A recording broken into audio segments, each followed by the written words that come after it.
The bright lights of the alien ships filled the night sky over Seoul. For 3 days they hovered there, silent and waiting. No one knew what they wanted. On the 4th day they spoke. "We are the Batak. We come in peace," said a deep voice that everyone on Earth heard at once, no matter what language they spoke. World leaders quickly set up a meeting. They chose a place in the mountains outside Seoul for the first talks. President Lee of South Korea would lead the human team. Min-ji Lee was 12 years old and very smart. Her parents both worked for the government. When they told her they had to go to an important meeting about the aliens, she begged to come along. "Please, I've read every book about space. I know more than most adults about the stars." Her parents said no at first, but Min-ji kept asking. Finally, her father smiled. "Maybe having a child there will show the aliens we trust them," he said. On the day of the meeting, Min-ji wore her best blue dress. Her mother brushed her long black hair until it shone. They drove up the winding mountain road to a large building with glass walls. Inside, important people from all over the world talked in nervous voices. "Stay close to us," her father whispered. "And don't speak unless someone asks you a question." Min-ji nodded, but inside she felt like she might burst with questions of her own. The Batak arrived in a small ship that landed softly on the grass outside. 3 tall figures stepped out. They had gray skin that looked like stone and 4 arms each. Their eyes were large and black with no white parts. The tallest one spoke first. "I am Captain Morrow. We thank you for meeting with us." President Lee bowed slightly. "We welcome you to Earth. We hope this is the start of friendship between our peoples." The aliens looked at each other in a way that seemed strange to Min-ji. She thought they might be talking without words. For hours, the humans and aliens talked about simple things, what foods they ate, what their homes were like, how they traveled in space. Min-ji sat quietly, watching everything. During a break, when adults stood in small groups drinking coffee, Min-ji walked closer to look at a model of the Batak ship sitting on a table. One of the aliens noticed her and came over. "You are small," the alien said. His voice sounded like rocks falling. "Are you not fully grown?" "I'm 12, Min-ji said, not feeling scared at all. "I'm a child. I'll grow more." The alien seemed interested. "I am Taro. I study new planets. What do you know about stars, small human?" Min-ji smiled and began telling him about the books she had read. Taro listened carefully. Soon, other aliens and humans gathered around to watch this unusual conversation. Later that day, the Batak invited everyone to see their main ship. The humans agreed, and large buses took them to an open field where a massive ship had landed. "We will show you our technology," Captain Morrow said. "Then you will understand that we come as friends, but also that we are very powerful." Inside, the ship. Lights flashed on screens covered with strange symbols. The air smelled like metal and something sweet. Min-ji stayed close to her parents but couldn't stop looking at everything with wide eyes. They entered a large room with a glass floor.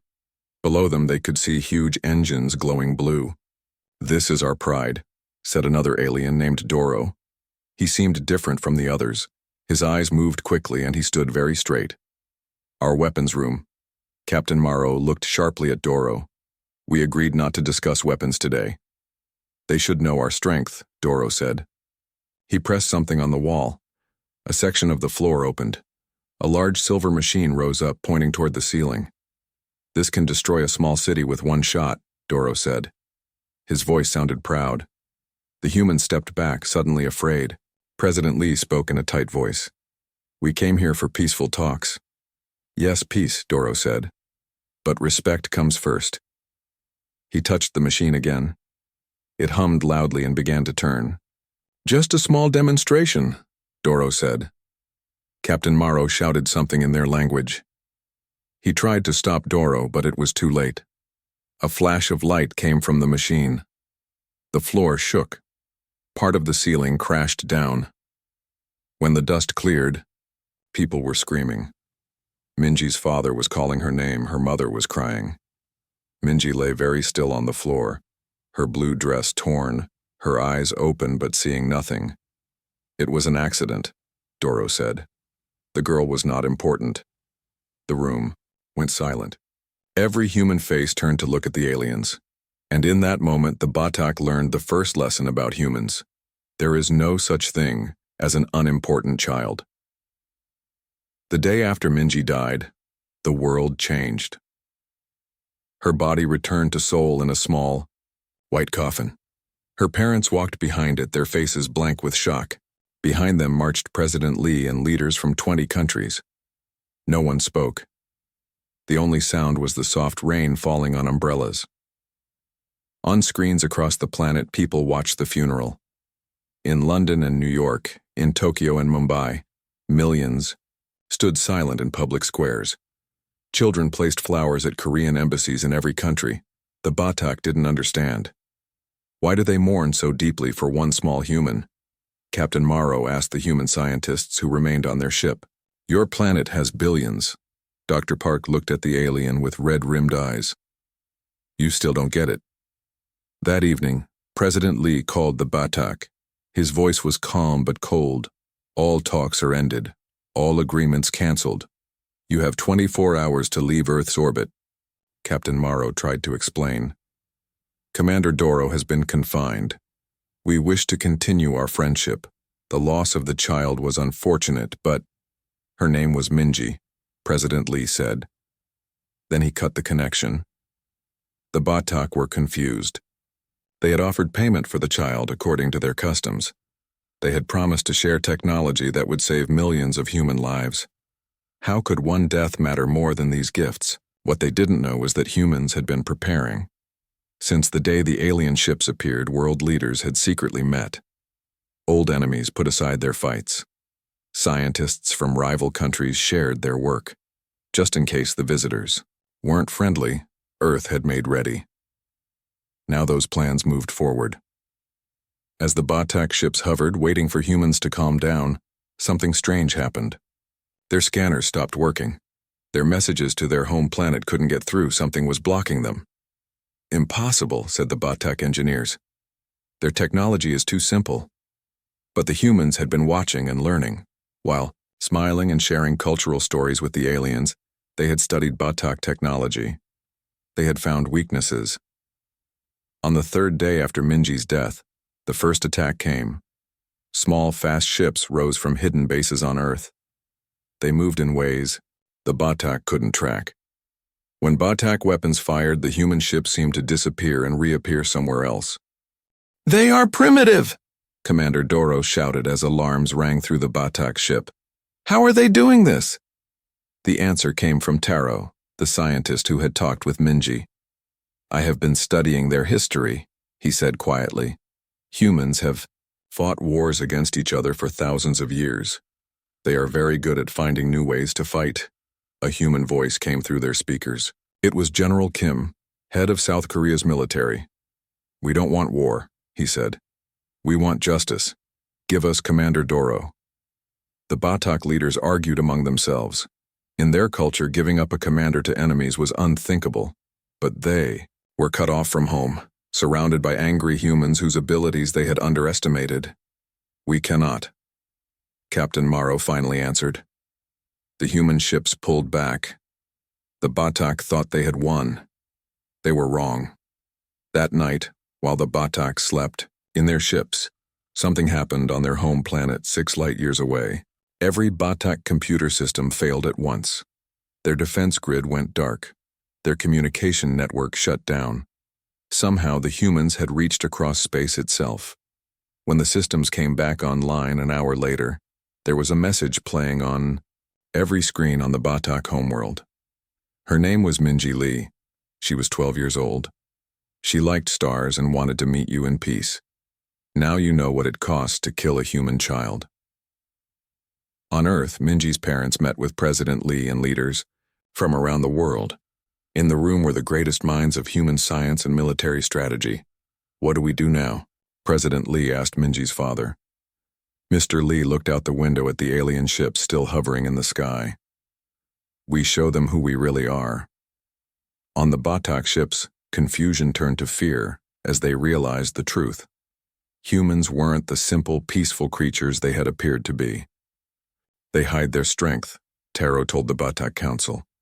They smile while planning how to defeat you, and when you harm their young. He couldn't finish. A message came from Earth to all Batak ships. Tomorrow we talk again. This time you will listen. For the first time in their long history of space travel, the Batak felt something new. Doubt. Perhaps they weren't the most powerful beings in the galaxy after all.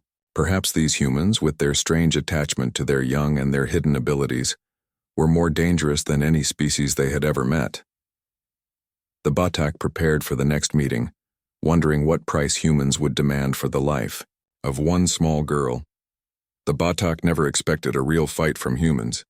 They had conquered 12 other worlds before coming to Earth. Always before, their advanced technology had been enough, but humans were different. 2 weeks after Minji's death, the Batak ships were under constant attack. Small, fast Earth craft darted around them, hitting them with weapons that shouldn't have worked against Batak shields. "How are they doing this?" Commander Doro asked, his gray face tight with anger. His ship shook as another blast hit it. Captain Morrow looked at the screen showing Earth below. "They have adapted our own technology to use against us. They watch how we fight, then change their approach." In his private room, Taro the scientist studied human history books. What he found made him more and more worried. "Look at this," he told Captain Morrow later. "When humans fight for something they believe in, they never stop, and nothing makes them fight harder than protecting their children." On screens all over Earth, Minji's face appeared. Her bright smile and kind eyes became a symbol that everyone knew. Songs were written about her. Artists painted her picture. Schools were named after her. "Remember Minji" became the call that united Earth. In underground labs, human scientists worked day and night. They had collected pieces of Batak technology from small battles in space. They studied these pieces, learning how they worked, finding ways to make them better. Dr. Kim, a quiet man who had lost his niece in a war years ago, made the biggest breakthrough. He found a way to change Earth's atmosphere so Batak sensors couldn't see through it. Now Earth's military bases were invisible to the aliens. The Batak sent messages to their homeworld asking for help, but their signals were blocked by a new, human technology. They were alone. On the 30th day after Minji's death, the Batak got scary news. 3 of their colony worlds had gone silent. No messages came from them. No ships arrived from them. It was as if they had disappeared. "Impossible," Doro said. "Humans can't reach our worlds." But the truth was now clear. Humans were much more dangerous than the Batak had believed. Captain Morrow called a meeting with his officers. "We need to talk with the humans again. Find a peaceful solution." "No," Doro shouted. "Our main battle fleet will be here soon. When it arrives, we will show these humans their proper place." But Taro spoke up. "I have been studying human media. Their different countries used to fight each other. Now they are completely united against us. They have put aside all their old fights because of one child's death." "One child cannot matter that much," Doro insisted. A new voice spoke. It was a young Batak named June who had been working with Taro. "I think I understand now. For humans, each child represents their future. When we killed Minji, we attacked their hope." Captain Morrow looked out the window at Earth, blue and green against the blackness of space. "How do we fix this?" Taro had an idea. "There is a human I've been talking to, Dr. Park. She might help us understand." Dr. Park had studied alien cultures before the Batak arrived. When Taro's message came asking to meet secretly, she was surprised but agreed. They met on a small island where no one would see them. "Why did you call me here?" she asked Taro. Her eyes were cold. "I want to understand," Taro said. "How can we make peace?" Dr. Park looked at him for a long time. Finally, she said, "You need to understand what you have done. You need to face human justice." "Justice," Taro repeated. "Punishment?" "Justice isn't just punishment," Dr. Park explained. "It's about making things right." When Taro returned to the ship, he found chaos. New Batak ships had arrived, not the main battle fleet, but small, fast ships. They brought news. The human weapons have spread, a Batak captain named Lim reported. Many of our worlds are now under attack. The humans have shared their technology with other species we once controlled. Captain Morrow's 4 hands clenched into fists. How has this happened so quickly? Taro knew the answer. Because humans know how to work together when they need to. Because they are creative in ways we are not. Because we made a mistake that they cannot forgive. That night, while the Batak argued about what to do next, a single human ship approached. It was small and carried no weapons. It asked permission to dock with the main Batak ship. Inside were Minji's parents. When they stepped onto the Batak ship, everyone went quiet. These 2 ordinary humans had no special powers, they carried no weapons, yet something about them made even Commander Doro step back. "We have come to talk," Minji's father said simply. "About the future." And in that moment, the Batak began to understand the true strength of humans. Not their weapons or technology, but something deeper, something the Batak had never valued before. The strength of love. The big room on the Batak ship was silent. At one end sat Captain Morrow and Commander Doro with other Batak leaders. At the other end sat Minji's parents, Mr. and Mrs. Lee, along with President Kim and General Park. No one spoke for a long time. The only sound was the soft hum of the ship's engines. Finally, Mr. Lee stood up. He was not a tall man, but somehow he seemed bigger than anyone else in the room. "My daughter loved the stars," he said in a quiet voice. "When the news said aliens had come, she was so happy. She told us that now humans would not be alone in the big universe." Mrs. Lee wiped tears from her eyes but sat straight and proud. "We have something to show you," President Kim said. He nodded to General Park, who opened a small silver box. Inside was a round metal ball no bigger than a fist. It glowed with a soft blue light. "This is what humans can do," General Park said. "When we work together." The ball rose into the air and floated to the middle of the room. A picture appeared above it showing the Batak homeworld. "3 days ago, we put 100 of these devices on your planet," General Park continued. "Your people never saw them. Your machines never found them." Commander Doro jumped to his feet. "This is a trick. You cannot reach our world." General Park touched a button on his wrist. The picture changed, showing Batak cities, Batak ships, Batak children playing in parks. "We have been watching you for weeks," he said. "These devices can do more than watch." The picture changed again. Now it showed one of the devices floating into a big building. Then the building disappeared in a flash of light. "That was an empty test building," General Park said. "But we have these devices near every important place on your world." The Batak leaders looked at each other in shock. Their home world was 6 light years away. No species they had ever met could travel so far so quickly. No technology they knew could hide from their sensors. "What do you want?" Captain Morrow asked, his voice shaking. President Kim leaned forward. "First, we want justice for Minji. Commander Doro must face our courts for what he did." Doro jumped up again. "Never. I am a Batak commander. I will not be judged by lesser beings." "Second," President Kim continued as if Doro hadn't spoken, "we want all Batak ships to leave our solar system." "And third?" Captain Morrow asked. "Third, you will change how your people think about other species. No more conquering. No more treating others as less important than yourselves. Your empire ends now." The Batak leaders started arguing among themselves. Some agreed with Captain Morrow that they should make peace. Others stood with Commander Doro, saying they should fight to the end. While they argued, Taro the scientist moved to sit near Minji's parents. "I am sorry for your loss," he said softly. "I spoke with your daughter before the accident. She was very smart." Mrs. Lee looked at him with sad eyes. "It wasn't an accident. Your commander killed her to show his power." Taro nodded. "I know. We have never understood why some beings value their young so much. In our culture, only the strongest matter." Mr. Lee shook his head. "That is why you will never be as strong as humans. We protect our children because they are our future. They make us better. Suddenly, Commander Doro pulled out a weapon and pointed it at the humans. I will not surrender to these creatures. But before he could fire, Captain Morrow knocked the weapon from his hand. Enough! You have caused enough death. Guard, take Commander Doro away, Captain Morrow ordered. 2 Batak soldiers grabbed Doro and took him out of the room. Captain Morrow turned back to the humans. We accept your terms. Doro will face your justice. Our ships will leave and, he hesitated, we will try to learn from you. President Kim nodded. This is wise.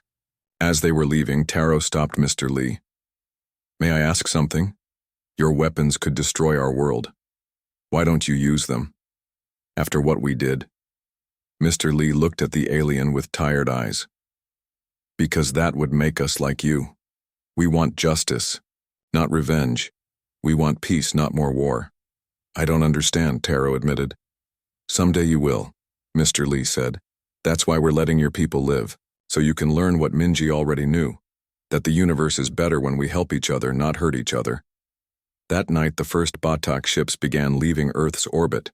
On screens around the world, humans watched them go. And on a small hill in Seoul, where Minji used to watch the stars, her parents sat holding hands, looking up at the sky that their daughter had loved so much. The war was over. The healing could begin. 5 years passed since the day Minji died. The world had changed in ways no one could have imagined. Where once there had been fighting, now there was peace. Where there had been fear, now there was hope. In the center of Seoul stood a beautiful glass building with a dome that looked like the night sky. This was the Minji Lee Peace Center. It had been built where the old government buildings once stood. Now it was where humans and aliens met. Today was a special day. Minji would have been 17. On her birthday each year, people from Earth and from other worlds came together to remember her and celebrate what her death had taught them all. Mr. and Mrs. Lee stood at the front door greeting visitors. They had aged in these 5 years, but there was a quiet strength in their faces. They had turned their pain into something good. Welcome, Mrs. Lee said to a group of young Batak. They bowed to her in the human way, showing respect. Inside the main hall, Captain Morrow stood talking with President Kim. The Batak leader now served as the main connection between his people and humans. He had worked hard to change how the Batak thought about other beings. Your people have done well, President, Kim said. The school exchange program has been very successful. Captain Morrow nodded. Our young ones learn much from living with human families. They are teaching their parents new ways of thinking. Across the room, Taro was showing a group of human children how to write in the Batak language. He had become a teacher, helping both species understand each other better. The big doors at the back of the hall opened. Everyone turned to look. Commander Doro walked in, followed by 2 human guards. He was older now, his gray skin darker with age. He had spent 3 years in a human prison. But his punishment had not been what anyone expected. Instead of keeping him locked away forever, the human court had given him a special job. Now he traveled to schools on both worlds, telling children about what he had done and what he had learned. I was wrong, he told anyone who would listen. I thought power was the most important thing. I thought other beings were less important than us. Now I know better. Today he had brought something special. A small Batak child walked beside him, holding his hand. This was Doro's grandson, named Hano. Hano looked around with big eyes. He had never been to Earth before. Everything was new and strange to him. A human girl about the same age walked up to him. Her name was Subin, and she was Minji's cousin. Hello, Subin said with a smile. Do you want to see the star room? Hano looked at his grandfather. Doro nodded. The 2 children walked away together, already talking like old friends. Mr. Lee watched them go, then turned to address the crowd. The room went quiet. 5 years ago we lost our daughter, he said. We thought our world had ended. We wanted revenge. Mrs. Lee took his hand. But Minji would not have wanted more death. She believed we could be friends with beings from other worlds. We have learned much from each other, Mr. Lee continued. The Batak have learned about family and love. We have learned about their science and art. And now, said Mrs. Lee, we face the future together. Outside, other alien ships were landing. Word had spread through the galaxy about what had happened between humans and the Batak. Other species wanted to meet these strange beings who valued their children above all else, who could fight so fiercely but also forgive. In a quiet corner of the Peace Center was a small garden. Here stood a statue of Minji, looking up at the stars with wonder in her eyes. At its base was written, "She showed us the way to the stars." After the speeches were done, Subin took Hano to this garden. They sat on a bench and looked up at the statue. Who was she? Hano asked. She was my cousin, Subin said. She died before I was born, but my parents say she was very kind and very brave. My grandfather says she changed everything, Hano said. He says she taught him that every life matters. Subin nodded. That's what humans believe. Everyone is important, even children. Especially children, said Taro, who had followed them into the garden. Because children show us who we can become. As the sun set over Seoul, lights came on, around the Peace Center. They shone up into the sky, joining the stars that Minji had loved. And somewhere out there, other worlds were learning what the Batak had learned. That the true measure of any civilization is not its power or its technology, but how it treats its most vulnerable members. The death of one human girl had changed the universe forever. And that was just the beginning.